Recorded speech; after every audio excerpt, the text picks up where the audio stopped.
on the drive here on hole number 6. Then now we want to hope for a tailwind in any form, or at least a crosswind. I would say headwind here is going to be very difficult to attack for the Albatross, but more about that later.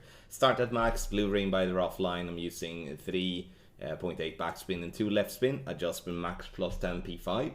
And then I will be applying curl to the left. Here it is important that we don't go too far, because if we do go too far, then we have trees on the right side that's going to cover our line towards the green.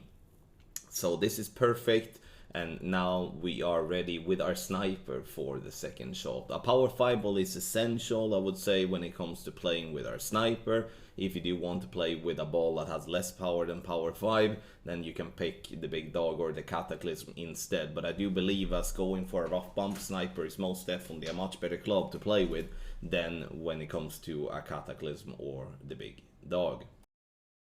On the second shot, I'm playing a rough bump in between the two bunkers. There's definitely a lot of room for great lefts and great right, so I'm trying to position myself to be as centered into that rough as possible.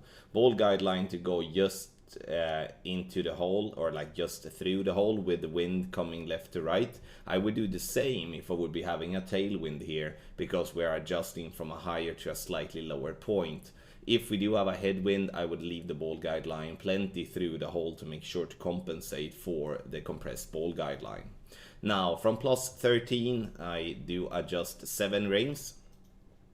And as I do drop down into the bunker, I'm using a couple of clicks of overpower to compensate for dropping down to a lower elevation.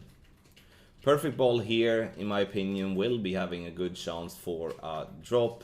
We are bouncing on the fairway, perfectly centered there, and now it looks like it's gonna fall short, but as it's slightly downhill, it makes the roll all the way towards the pin. Hole number 6, in my opinion, a difficult par 5 if we do have a headwind, but in a crosswind and a tailwind, it's very makeable. For those that do want to take the next step in their game and improve your tournament play and the tour play, you go to patreon.com/golf-tommy for the exclusive tour text guides and for the ultimate tournament guides, pro expert and master division. You can also scan the QR code that you can see here on the screen.